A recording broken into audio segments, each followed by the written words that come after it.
The courtroom should have felt quiet, dignified, safe. But to Marcus Hale, standing alone at the defense table, the fluorescent lights hummed like angry bees, and every eye in the room seemed to press against his skin.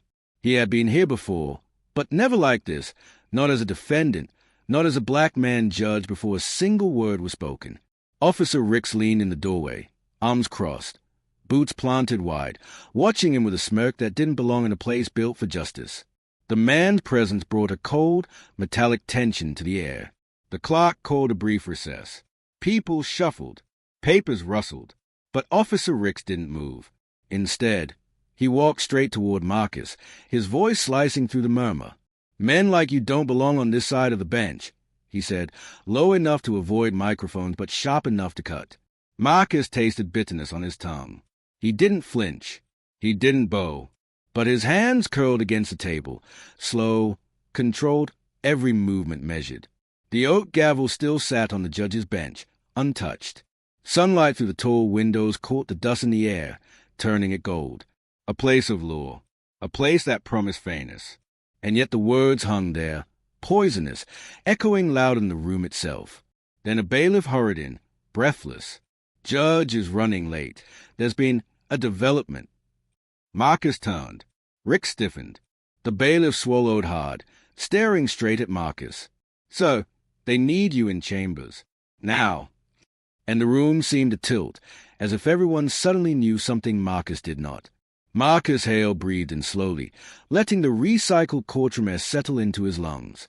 It tasted faintly metallic, like old vents in the Polish used on the wooden benches.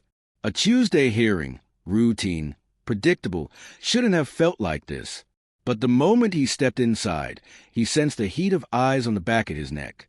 He kept his expression calm. Across the room, Officer Ricks leaned against a pillar, staring at him with that half-lazy, half-calculating look that always made Marcus feel dissected rather than seen. Ricks pushed off a pillar. "You're early," he said. Marcus didn't turn fully. "I like to be prepared." "That right." Ricks stepped closer, boots heavy on the floor. "Some folks think showing up early means they're trying too hard." Marcus folded his hands. "Or it means they respect the court." Rick's mouth twitched. Not quite a smile. "Respect? Sure. Let's call it that." The clerk shuffled papers, pretending not to hear the tension slicing through the air. Marcus took a seat at the defense table, smooth and deliberate. He could feel Rick's presence still hovering, as if the officer were daring him to react. He wouldn't. He'd learned long ago that silence could be armor. A deputy approached Ricks. "Judge running late," she murmured. Rick scoffed. "Of course he is." Marcus watched him out of the corner of his eye. Ricks wasn't just irritated. He was coiled, restless. Like he'd come here expecting a fight. Rick stepped right up to Marcus' table. "You ever wonder why people look at you funny in here?" Marcus met his gaze. "No, you should," Rick said. "Courtrooms aren't built for everyone." Marcus kept his tone even. "The law applies to everyone." Ricks let out a low chuckle. "If you say so." For a moment, the room dimmed around the edges, the lights humming above, the soft murmurs behind them, the smell of dust warming under the sun through the high windows. Marcus felt his pulse tighten, but he breathed through it. The clock called out, 5-minute recess before we begin." People rose. Papers rustled. Shoes scraped. But Rick stayed. He leaned closer, voice dropping to a whisper. "You walk around like you belong here more than the rest of us." Marcus didn't blink. "I'm here for the same reason as anyone else. To seek justice." "That what you call it?" Ricks tilted his head. "Funny definition." Marcus held still. "Officer, is there something you need?" "What I need," Rick said, "is for you to know your place." Marcus's jaw tightened. "And what place is that?" Ricks didn't answer directly. He cast a slow look from Marcus' shoes to his face, the appraisal dripping with something uglier than disdain. Before Marcus could speak again, a bailiff rushed in. "Mr. Hale," he said, breathless, "they need you in chambers. Immediately." Rick sparked a laugh. "Him? Why?" The bailiff didn't look at the officer. His eyes stayed on Marcus, steady, respectful, almost urgent. "Sir, please." Marcus rose slowly. Is there a problem? No, sir. Just come with me. Rick stepped forward. Hold on. Why is he going to chambers? The bailiff's patience thinned. Because he was requested. Marcus felt the air shift. Something unspoken. Something heavy. Rick narrowed his eyes. Requested by who? The bailiff answered softly. The judge. Marcus' heartbeat thudded once. Hard. Rick's froze. And the room, the whole silent, waiting courtroom, seemed to tilt as Marcus followed the bailiff through the door, leaving Rick staring after him, baffled and suddenly uncertain. Marcus followed the bailiff down the narrow hallway, each step echoing louder than it should have. The fluorescent lights above flickered, turning the corridor into a sequence of pale, blinking snapshots. He kept his posture steady, but inside, questions collided, none with answers. He cleared his throat. Is something wrong? No, sir, the bailiff said quickly. They just need to speak with you. About what? You'll hear it from them. Marcus tried to read the man's expression, but the bailiff kept his eyes forward, jaw tight. Whatever this was, he wasn't willing to spoil it. They reached the wooden door marked Judge's Chambers. The bailiff knocked twice, opened it, and stepped aside. Go ahead, sir. Sir. Marcus felt the word land strangely. Still, he entered. Inside, the room hummed with quiet urgency. 2 senior court administrators stood near the desk, Ms. Rodriguez, head clerk, and Deputy Court Administrator Warren. Both straightened the moment he stepped in. Rodriguez spoke first. Mr. Hale, thank you for coming so quickly. Marcus nodded. Is everything all right? Warren exchanged a glance with Rodriguez before speaking. We apologize for the abruptness, but we needed to brief you before the presiding judge arrived. Marcus frowned. Brief me about what? Rodriguez inhaled slowly. About your appointment. My what? Warren stepped forward. Your judicial appointment. Marcus blinked, unsure if the words were meant for him. I think there's been a mistake. No mistake, Rodriguez said. Your background check cleared. Every reference came back spotless. The committee approved you unanimously. He stared at them. You're telling me that you are, Warren said, voice firm, Judge Hale, effective tomorrow, pending the formal announcement. Marcus felt the air punch out of his lungs. He shook his head slowly. I didn't think it would go through this soon. Rodriguez's expression softened. You earned it, sir. He let out a faint, incredulous laugh. I thought the panel needed more time. Last I heard, they were still considering. They were, Warren said, until this morning. They advanced a decision. Why? Rodriguez answered quietly. Because they felt the court needed someone like you sooner rather than later. Marcus sat down without meaning to. His hands rested on the armrests, steady but tense. I didn't expect to hear this today. Warren said, Neither did we, but the presiding judge wanted to tell you personally. That's why he asked for you. Marcus swallowed hard. This can't be public yet. No, Rodriguez said quickly. It won't be. The announcement is scheduled for tomorrow. Today is about preparing you. Marcus pressed his palms together. Does anyone else know? The room went still. Warren cleared his throat. Some staff were informed this morning. A few administrators, a security liaison, and the officers. Rodriguez shook her head. No, they will learn when the public does. Marcus looked down. That might be complicated. Rodriguez hesitated before speaking. We're aware of your interactions with Officer Ricks. Marcus's jaw tightened. Then you know why this is delicate. We do, Warren said, and that's why we're telling you first. Marcus leaned back in the chair, the leather creaking softly. He's not going to handle this well. No, Rodriguez said quietly. He won't. Marcus let out a long breath. What do you expect me to do when I walk back in there? Nothing unusual, Warren said. Just be yourself. The presiding judge will return soon. He plans to keep the hearing short. Marcus nodded slowly. And after that, We'll bring you back here, Rodriguez said. More briefing. More preparation for tomorrow. Marcus looked at them. Two people who, until now, treated him as just another qualified applicant. Now they stood straighter, spoke gentler, addressed him with a weight he wasn't used to. He rubbed his temples. I've worked in this building for years, and I've never seen it move this fast. Rodriguez smiled faintly. Sometimes the system gets something right. Marcus let the word sink in. A judge, a robe, a gavel that carried real power. Not the power Officer Ricks wielded. Loud, hostile, wielded like a weapon. This was different, quiet, heavy, rooted in responsibility. Marcus exhaled. What about public reaction? Warren folded his hands. There will be opinions, but qualifications speak louder than prejudice.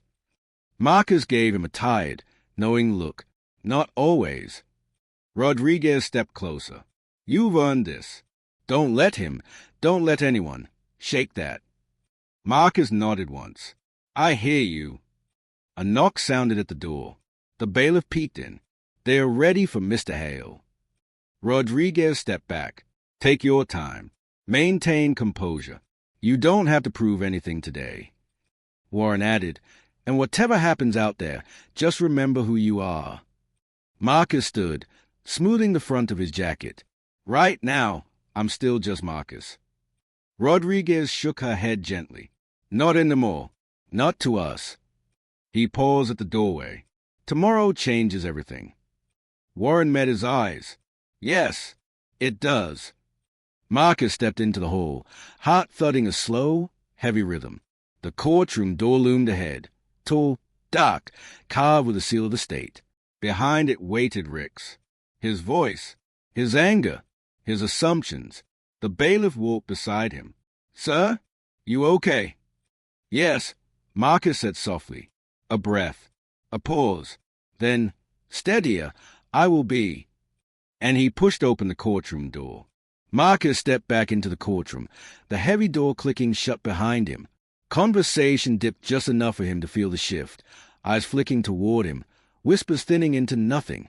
Officer Rick stood near the witness stand now, arms folded, jaw tight, watching Marcus like he'd returned with secrets he wasn't supposed to have. The bailiff returned to his post. The clerk checked her watch again. Still no presiding judge. Marcus took his seat slowly. Ricks didn't wait even 10 seconds before moving. He strode across the room, boots echoing deliberately. So, he said, voice low but forceful, what was that about? Marcus kept his tone even. A procedural matter. Procedure? Rick's lip curled. Didn't look like procedure. Marcus focused on straightening a stack of papers he didn't actually need. It wasn't your concern. Everything that happens in my courtroom is my concern. Marcus lifted his gaze. This isn't your courtroom. That jab landed deeper than he intended. Rick stiffened. Funny, I don't recall asking for your definitions. Then why are you still standing here? Rick's leaned closer. Because something's off. People don't summon you to chambers. People like you don't get special access. Marcus felt heat crawl into his throat. Not anger, but a tightening awareness of the line they were walking. Officer, he said calmly, I'm not discussing this with you. You will when I'm asking. No, Marcus said, firmer. I won't. Rick's fingers drummed against his holster, not threatening, but territorial. You think you're important now. I think, Marcus said, you should step back. Rick's voice sharpened. Or what? Marcus inhaled once, measured. Or you'll embarrass yourself. Rick's bristled. Who do you think you're talking to? To someone, Marcus said quietly, who's letting his temper speak for him. Ricks took a step closer, a violation of space so deliberate the entire room tensed. Watch yourself. Marcus didn't move. Step back, officer. Don't tell me what to do. A deputy on the far wall shifted uneasily. The clerk pretended to read her clipboard, but her hands trembled. Ricks jabbed a finger at Marcus' chest. You don't give orders here. You don't get special treatment. And you sure as hell don't get to walk around like you matter more than the rest of us. I didn't say I did. You didn't need to, Rick snapped. Look at you, acting like you belong in the inner rooms, like you're on the judge's level. Marcus swallowed the urge to speak too soon. You're projecting assumptions onto me, officer. Assumptions? Rick barked. No. Facts. I know your type. My type? Rix leaned in. You're a man who got lucky. Don't forget that. The words hit harder than Rix could ever understand. Marcus exhaled slowly, refusing to rise to it. Luck has nothing to do with why I'm here. Oh, really? Rick scoffed. Then enlighten me. I don't owe you explanations. Well, that's too bad, Rick said, because I'm not done. Marcus finally turned his body fully toward the officer. You should be. Rick's nostrils flared. What were you doing in chambers? I told you. Don't feed me that procedural nonsense. Officer. What did they say? Rick demanded. Who were you talking to? Why'd they call you in? Marcus kept his voice level. Your fixation on this is inappropriate.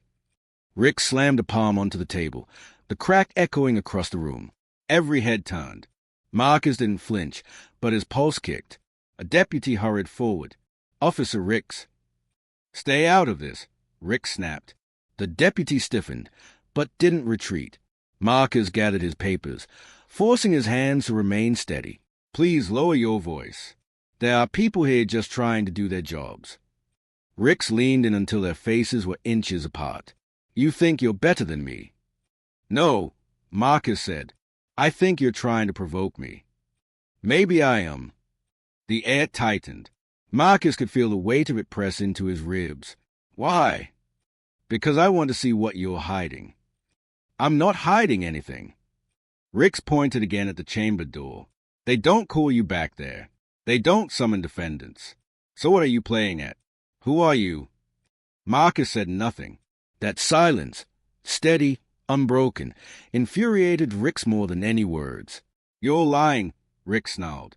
I'm not required to justify myself to you. Oh, but you will, Rix growled. Eventually. Marcus watched him carefully.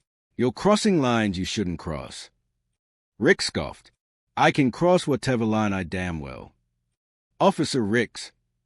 The deputy's voice cracked across the room, shocking everyone. That's enough. Rix turned sharply. You don't tell me. I said enough, the deputy repeated. Step back.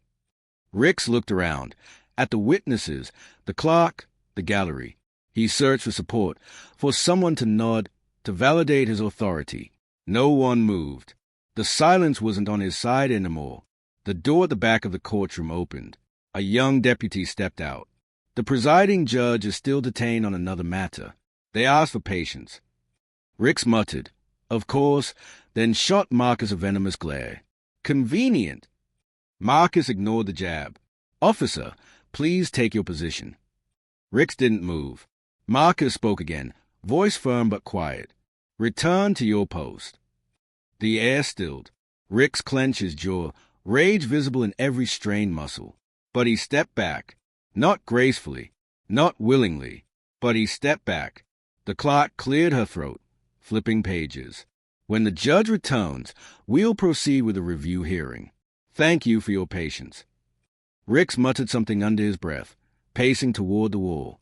His shoulders rose and fell in tight, angry breaths. Marcus tried to focus on the papers in front of him, but the words blurred.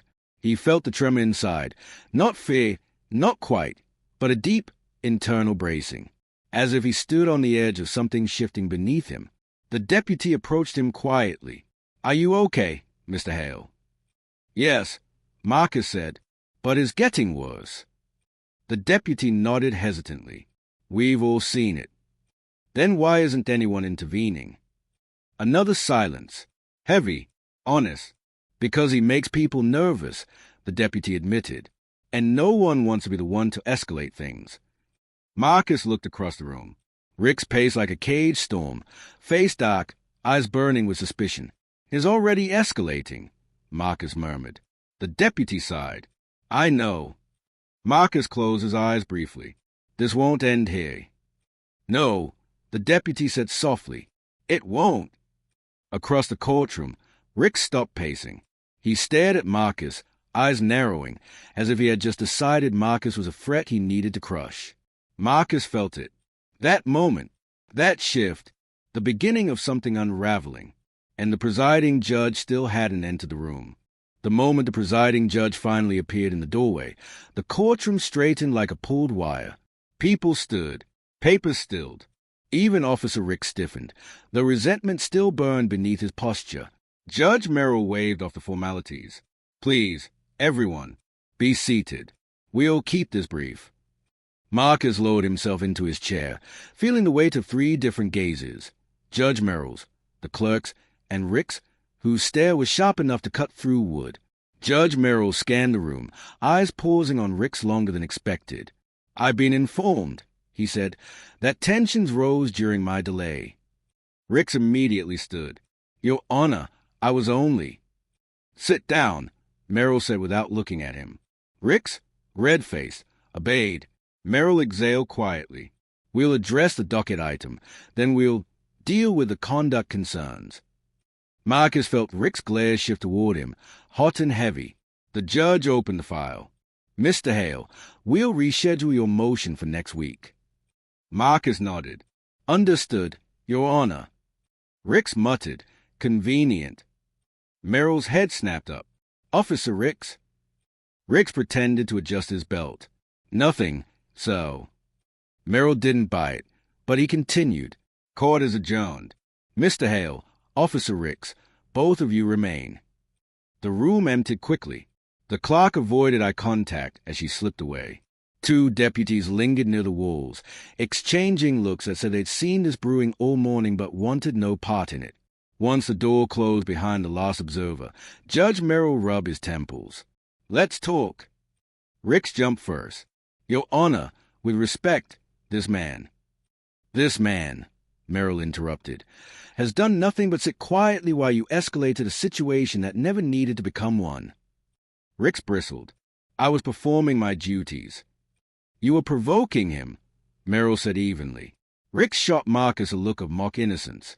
Is exaggerating. Marcus spoke calmly. Officer Ricks confronted me repeatedly without cause. You're twisting it, Ricks snapped. No, Marcus said, I'm describing it. Judge Merrill leaned back. Officer Ricks, I reviewed earlier reports. This is not the first time you displayed unprofessional conduct. Ricks stiffened. Those complaints were dismissed. They were ignored, Merrill corrected. There's a difference. A deep silence settled. Marcus could feel the tension tightening around Ricks like closing fists. Merrill continued, voice low but unyielding. I'm assigning you to administrative duty until further review. Ricks slammed his foot onto the floor. You can't. I can, Merrill said, and I have... Ricks turned to Marcus, seething. This is because of him. Marcus didn't flinch. It's because of your choices. Ricks barked a bitter laugh. Choices? You think you're better because you speak softly and wear press suits? Because you get called into chambers like you're important. Marcus stayed silent. Ricks spat. He doesn't belong here, Your Honor. Merrill's expression hardened. Officer Ricks, you will watch your tone. Ricks sneered.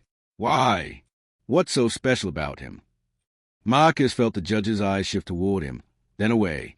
Judge Merrill wasn't going to reveal anything early, not even to shut Ricks up, but his silence made the officer even more suspicious. Ricks jabbed a finger in the air. Is being given privileges, backroom summons, whispered conversations. It's favoritism. It's preparation, Merrill said. For what? Ricks demanded. That is not your concern. Ricks pushed forward. It is if someone's getting access they shouldn't. Marcus finally spoke, voice steady. What exactly do you think I'm doing, officer? Trying to get ahead, Ricks snarled. Trying to make yourself look good. Trying to act like you're part of the system when you're not. I've worked in this courthouse for years. Yeah, Ricks said. As what? A clerk? A researcher? Someone sitting in corners taking notes? And now suddenly you're walking into chambers like you've got authority. Marcus inhaled slowly. That bothers you. Damn right it bothers me. Merrill stood. That's enough. Ricks ignored him. Some people need to stay in their lane. Marcus felt the blow beneath the words. The implication. The boundary Ricks believed was fixed. He folded his hands.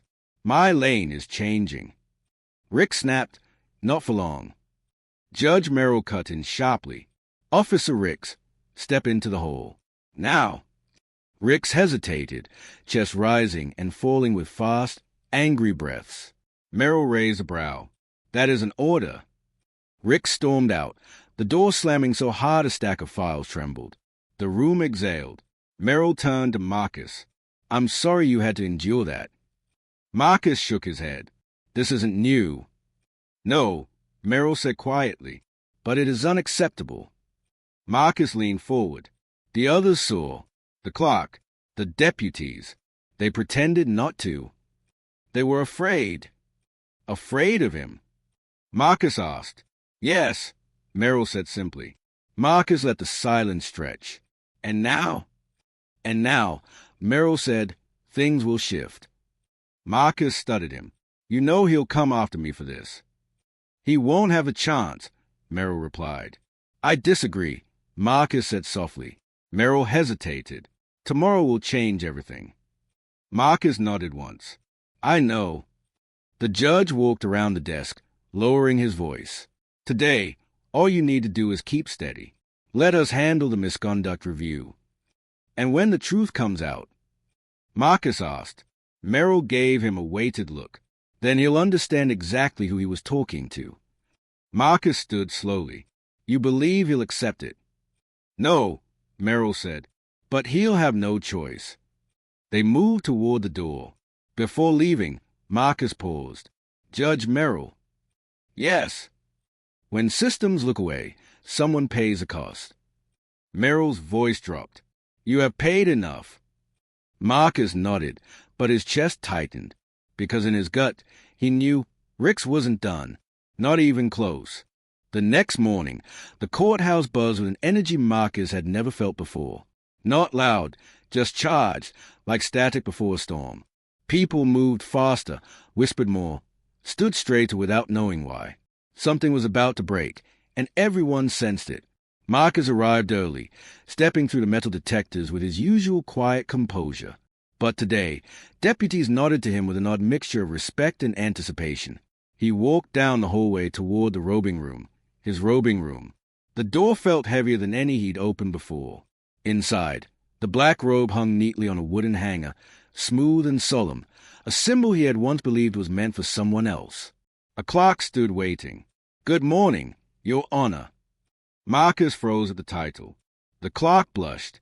Sorry, just practicing. It's all right, Marcus said gently. I'm still getting used to it. Everyone is, she whispered. He put on the robe slowly, feeling the weight of it settle across his shoulders. It wasn't heavy, but it carried history, other hands, other decisions, other costs. When he looked at himself in the small mirror, he saw a man he recognized, and a man he was still becoming. A knock sounded. Ms. Rodriguez peeked in. They're ready. Marcus nodded. How's the room? Packed, she said. Standing room only. All for the announcement. All for you. He exhaled once, deeply. And Officer Ricks. Her expression tightened. His there. Front row. Of course he was. Marcus walked with her to the judge's entrance. Every step felt like a drumbeat. Every breath carried memory. Yesterday's insults, Rick's voice slicing the air, the humiliation masked behind calm composure. But today, the door he approached wasn't one he stepped through as a defendant or researcher. This was the judge's door.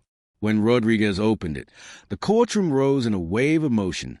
People standing, chairs scraping, murmurs swelling. Marcus stepped inside. Robes flowed behind him, and the room seemed to pull tight around the moment. Gasps rippled. Someone whispered, It's him. Marcus kept his eyes forward, steady. At the front row, Officer Rick slowly stood, his jaw unhinging, face draining beneath the fluorescent lights. His shock was immediate, raw, and visible to everyone. Marcus ascended the steps to the bench. The presiding judge, already standing, placed a hand on his shoulder. "Ladies and gentlemen," he announced, "it is my honor to introduce Judge Marcus Hale, appointed and sworn this morning in a private ceremony. Effective immediately, he will preside over today's docket." The gallery erupted. Soft applause, stunned whispers, a few approving nods. But Rix didn't move. He stared at Marcus like the world had tilted without warning. Marcus lowered himself into the judge's seat for the first time. The wood beneath his hands felt different now, familiar but sovereign. The courtroom settled. Silence returned. Marcus spoke, voice clear and measured. "Thank you, Judge Merrill, and thank you all for your presence today." His gaze swept the room, landing briefly on Rix. "I look forward to serving this community with fairness and integrity."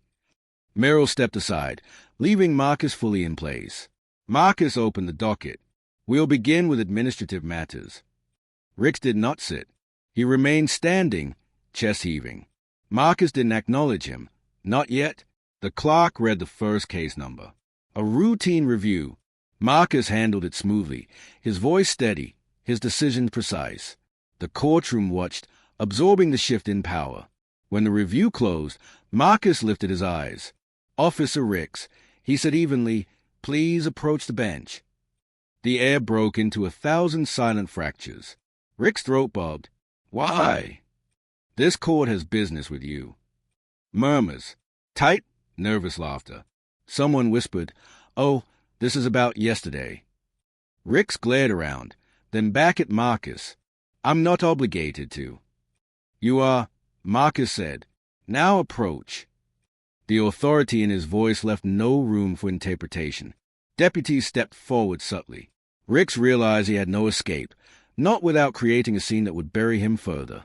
So he walked, slowly, stiffly, fury simmering just below the skin. When he reached the bench, Marcus leaned slightly forward. "Officer Rix, yesterday you displayed conduct unbecoming of an officer in this courthouse."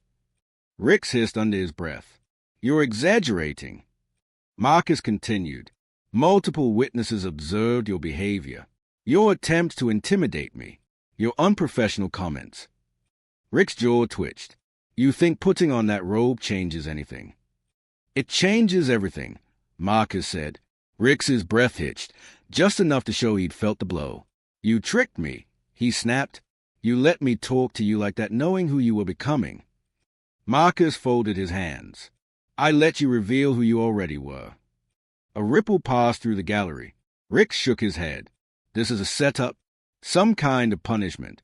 You're targeting me." "No," Marcus said softly, "but I am holding you accountable." Rix sputtered. "This isn't fair." "Yesterday," Marcus said, "you reminded me repeatedly about knowing my place. Today, I'm reminding you that your place is within the law you're sworn to uphold." Rix tried to speak, but nothing came out. Marcus continued, calm and unwavering. "You will remain present as we review the evidence of your conduct. You will answer questions, and you will listen without interruption." Rix clenched his fists. "I won't be humiliated." "This is not humiliation," Marcus said.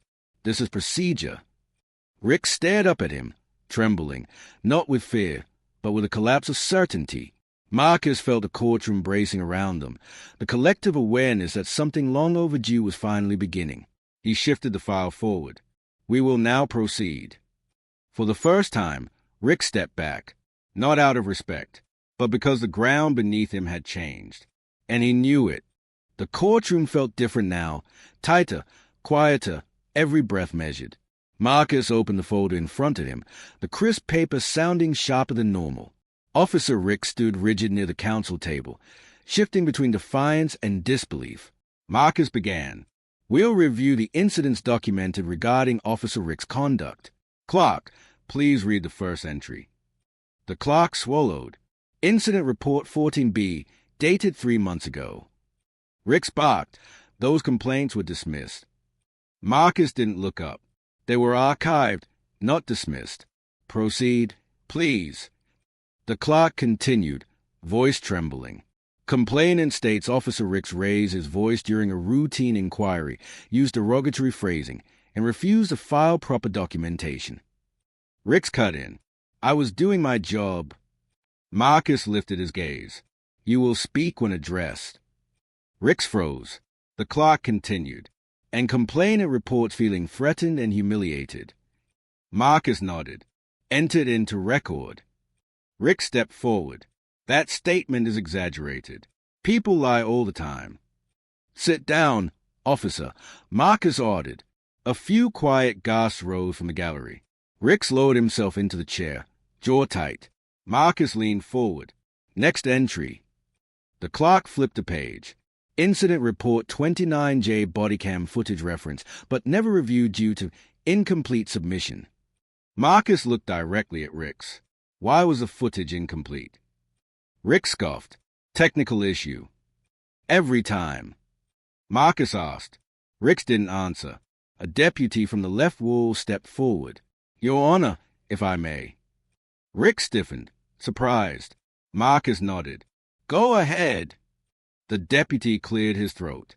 I filed that report. Officer Ricks turned off his camera. Twice. When I asked why, he said, the deputy swallowed hard. He said he didn't need a baby monitor to do his job. The room stirred. Ricks shot to his feet. That's a lie. Sit. Marcus repeated. Firmer. Ricks glared at the deputy. You're making this personal. The deputy responded calmly. I'm telling the truth. You scared that man. You scared me. Marcus watched Rick's eyes flicker. Surprise, then fury, then something like betrayal. Next, Marcus said. The clerk read the third entry. Incident report 31K, courtroom behavior recorded by multiple witnesses. Officer Ricks used hostile language toward a civilian. Raised his voice. Approached without cause. Failed to follow de-escalation protocols. Ricks scoffed loudly. This whole thing is ridiculous. Marcus turned a page slowly. Let's discuss a witness statement submitted this morning. Ricks blinked. What statement? The clerk answered. Mine. Ricks swung toward her. What? She tightened her grip on her clipboard. Yesterday, I saw everything. Her voice trembled. I heard everything. You raised your voice at Mr. Hale. You ignored my attempt to announce recess. She exhaled shakily. You intimidated him. Ricks looked genuinely stunned. You're accusing me. She nodded once. Yes, officer. He took a step toward her, but deputies moved instantly, blocking his path. Marcus said, Return to your place. Ricks backed off, breathing hard. She's exaggerating. She's scared of something else. She's telling the truth, said another voice. Everyone turned. Deputy Harris stepped forward from the far wall. I heard him. I saw him. And I should have done more. Ricks stared at him like he'd been stabbed. Harris, you too. Harris didn't waver. Yes, me too. The room grew heavier, fuller, those quiet confessions stacking like stones. Marcus folded his hands. Officer Ricks, the accounts align. The pattern is clear. Ricks shook his head wildly. No, this is some kind of setup. This is political. This is procedural, Marcus said calmly. Ricks pointed at him. This started when you came in here acting like you were important. Marcus replied, I acted within my rights, as any citizen would. Ricks's voice cracked. You let me talk to you like that. You didn't tell me who you were becoming. You didn't ask, Marcus said. You assumed. Rick's face reddened. If I had known, you would have behaved differently. That's right. Marcus shook his head, and that is the problem. The gallery shifted, an uncomfortable truth settling into place. Rick slammed a hand onto the table. This is unfair. You're sitting up there judging me while hiding your own agenda. There is no agenda, Marcus said. There is only accountability. Ricks laughed bitterly. Accountability? You're using that robe to punish me. I am using this robe to uphold the law. Ricks's voice rose. You think you're better than me. Marcus answered quietly, I think I'm responsible. Silence followed, thick, unyielding. Marcus continued, Officer Ricks, do you deny threatening tone? Raised voice? Intimidation. I deny nothing, Ricks snapped, because this whole court is against me. No, Marcus corrected. You put yourself against this court. Ricks opened his mouth, but no sound came out. His breath shuddered. Marcus flipped to the last page. Based on accumulated testimony, prior complaints, body cam failures, and yesterday's conduct, I'm ordering a full internal review effective immediately. Rick steadied himself on the edge of the table. You can't just... I can, Marcus said. And I have... Rick shook his head violently. This is wrong. Marcus met his eyes. What you did was wrong. Rick's voice dropped to a raw whisper. You're ruining my career. No, Marcus said, gentler. You did that yourself. The courtroom didn't breathe. Marcus added, you will remain suspended until the investigation concludes. Rick staggered back a step. Suspended? Yo. Yes, Marcus said. Suspended. Ricks looked around, desperate for someone, anyone, to defend him, but the deputies avoided his eyes. The clerk stared at her clipboard. Even the gallery was still. No, Ricks whispered. No, this isn't happening. Marcus closed the folder. We are adjourned. His gavel struck once, clean and final. Ricks flinched at the sound. As deputies moved toward him, he muttered, voice trembling, this isn't over. Marcus looked down at him. For your sake, officer, I hope it is. The hallway outside the courtroom felt colder than usual, as if the building itself sensed a shift in power. Deputies escorted Officer Ricks out first, not cuffed, but firmly guided, hands close enough to intervene if his temper cracked again. Marcus stayed behind for a moment, letting the murmurs fade, letting his breath return to an even rhythm. Your Honor, the clerk asked softly, peeking back into the room. Do you need anything? Marcus shook his head. Thank you. I'll be out shortly. She nodded, relief and exhaustion mixing in her eyes, and slipped out. When Marcus finally stepped into the hallway, he found a quiet cluster of supervisors gathered near the security checkpoint, faces pale, tense, unified only by unease. They looked at him with a mixture of caution and respect, unsure how to address the man they had underestimated until the robe settled onto his shoulders. Supervisor Ames stepped forward. Judge Hale, about Officer Ricks. Marcus held up a hand. We'll discuss it in the review meeting. For now, he has been suspended pending investigation. Ames forced a nod. Yes, Your Honor, of course. But he didn't look pleased. Behind them, Ricks stood with two deputies, hands on his hips, breath heaving. His eyes locked onto Marcus, wide, disbelieving, angry in a way that revealed his unraveling more than his defiance. Ricks barked, You think this is justice? Marcus approached slowly. I think this is due process. That's a joke, Ricks spat. You're not neutral. You're out to get me. No, Marcus said. I'm out to protect the integrity of this court. Ricks scoffed so loudly the echo bounced down the corridor. Integrity? Don't lecture me about integrity when you were hiding who you were. I wasn't hiding anything, Marcus replied. My appointment wasn't public yet. You wanted to catch me slipping. Ricks shouted. Marcus's voice stayed calm. You slipped long before you knew my title. People along the hallway flinched. The deputies subtly closed in. Rick's laugh cried, a sound that wasn't humor, wasn't grief, but something broken and bewildered. You set me up, he whispered. You let me talk to you like you were nothing. Marcus paused. And that's what scares you. Ricks blinked hard. What? That you treated someone with less power like trash, Marcus said quietly. And now that the person you demeaned as authority, you're afraid. That's not true. Ricks yelled. I treat everyone the same. No, Marcus replied. You treat the people you think you can get away with hurting the same. The hallway fell silent. Supervisor Ames cleared his throat. Officer Ricks will be placed on administrative hold until Internal Affairs reviews all evidence. Ricks spun toward him. You're siding with him. Ames swallowed. I'm siding with procedure. Ricks stepped closer, but deputies blocked him instantly. "You cowards," he hissed. "All of you. Pretending like you didn't cheer me on. Pretending like you didn't laugh when I put people in their place." A deputy whispered, "Rick, stop, please." "No." Rick snapped. "Let's tell the truth now. Huh? You all let me do it. You all knew how I handled people. And now suddenly I'm the villain." Marcus answered softly, "You made yourself the villain.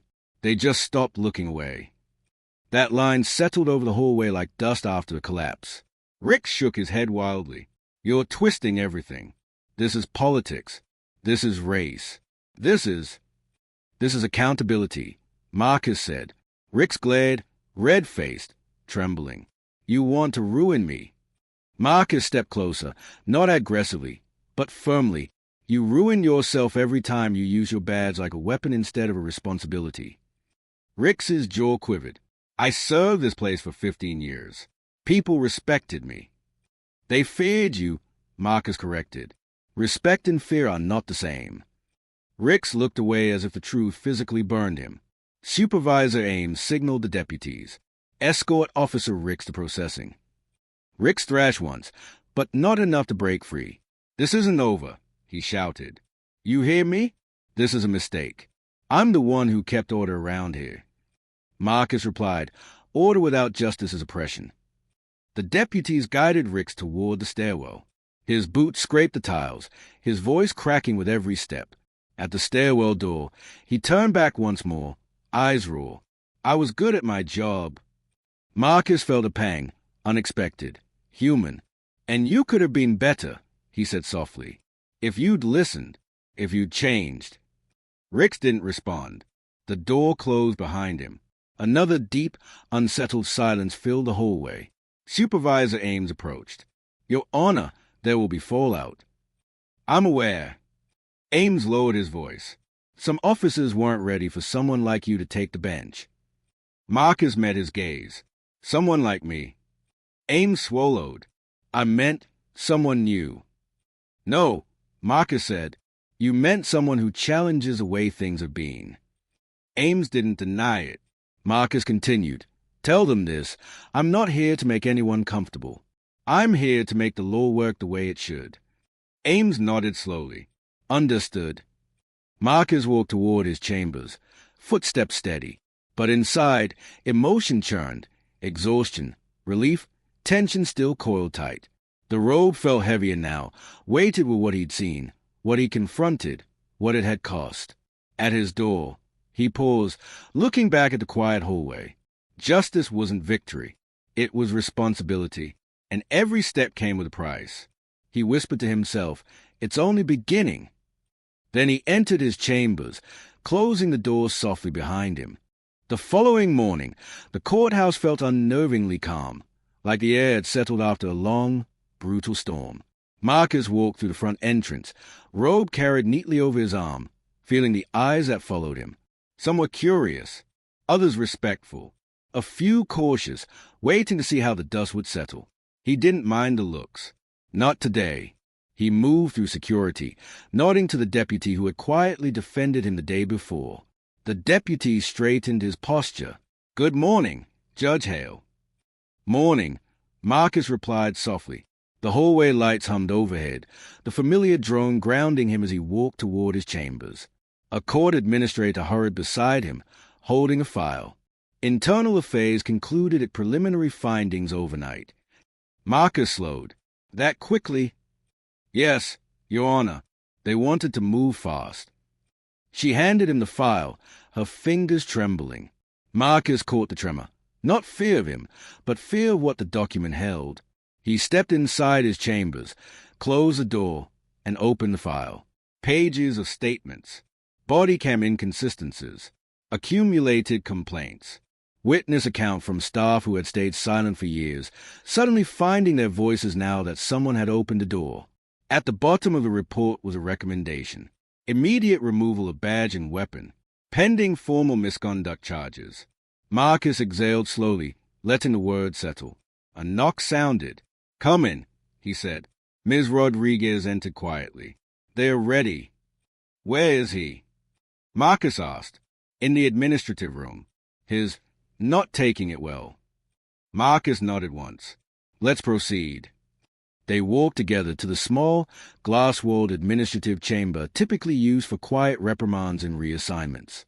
Today, it carried the weight of something far heavier. Two deputies stood at the door.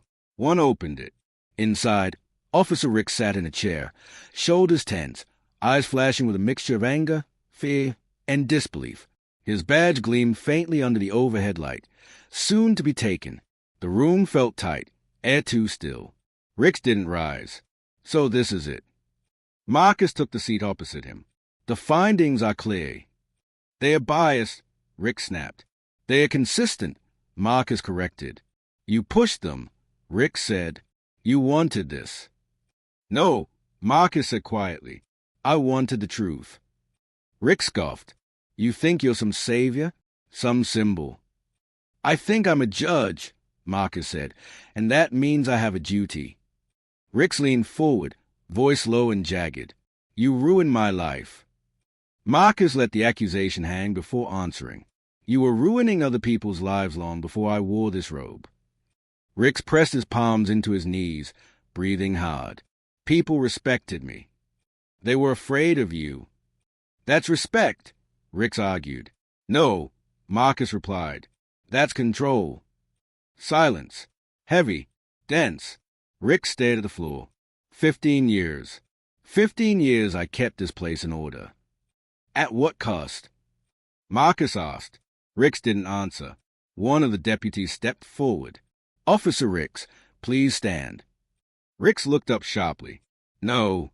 It's procedure, the deputy said gently. I said no. Marcus raised a hand, signaling patience. Officer Ricks, please stand. Ricks met his eyes, and something in those eyes broke, a crack spreading through brittle pride. He stood slowly. The deputy approached, voice steady. Badge, please. Ricks clutched it as if holding on to breath itself. This isn't right. But after a long, agonizing pause, he removed it. The metallic click, as it hit the table, echoed louder than any shout he'd made. Your weapon, the deputy added. Ricks's hand hovered at his holster. Reluctance, defeat, regret, a lifetime of misused authority collapsing inward. Finally, he unbuckled the holster and placed the gun beside the badge. His voice shook. You don't know what it's like. Being the one in control. Being the one everyone relies on. Marcus answered softly. Control without conscience is corruption. Ricks looked away. Ms. Rodriguez stepped forward. Officer Ricks, you will leave the building under escort. You may appeal the findings, but until then, you are relieved of duty. Ricks's eyes glistened. Not quite tears, but rawness he couldn't hide. This place won't be the same without me. Marcus nodded once. Maybe that's the point. Rick stared at him, something hollow in his expression. You changed everything. No, Marcus said. You forced this outcome. Ricks's breath wavered. He looked at the badge on the table, the weapon beside it, then at Marcus. His voice cracked. I never thought someone like you. Stop, Marcus said firmly. Don't finish that sentence. Ricks flinched. The door opened. Deputies stood ready. Rick swallowed, squared his shoulders, and followed them out. The hallway absorbed the moment in stunned silence as he passed. Some people looking away, others watching him without pity or glee, only astonishment. Once he disappeared down the corridor, Ms. Rodriguez exhaled shakily. It's done. Not yet, Marcus said. She looked at him, confused. What else is there? Marcus glanced toward the courtroom. The work, the expectation, the responsibility. She softened. You did the right thing. Marcus nodded, but it didn't ease the ache in his chest. He walked alone to the empty courtroom. Silent now, benches vacant, sunlight pushing through the high windows. He approached the bench, running a hand along the wood, feeling the grain beneath his fingers. The gavel sat where it always did. Yesterday, that gavel had felt like someone else's tool. Today, it felt like a burden and a duty, both carved into the same piece of wood. He sat in the judge's chair slowly, the silence of the room resting on his shoulders. Memories from the past days flickered. Rick's rage, The clerk's trembling voice, the deputy's confession, the look in Rix's eyes when the badge left his hand. Justice wasn't satisfying. It wasn't triumphant. It was heavy. Marcus whispered into the quiet, "This is a cost." The sun shifted, casting a warm line of light across the bench, touching the gavel. He lifted it, balanced it in his hand, not as a symbol of authority, but as a reminder of what must be protected. He set it down gently, not with force, not with finality, just enough for the wood to feel like truth beneath his palm. He breathed in deeply, then whispered, "Let the work begin." And the courtroom, still empty, still watching, seemed to understand.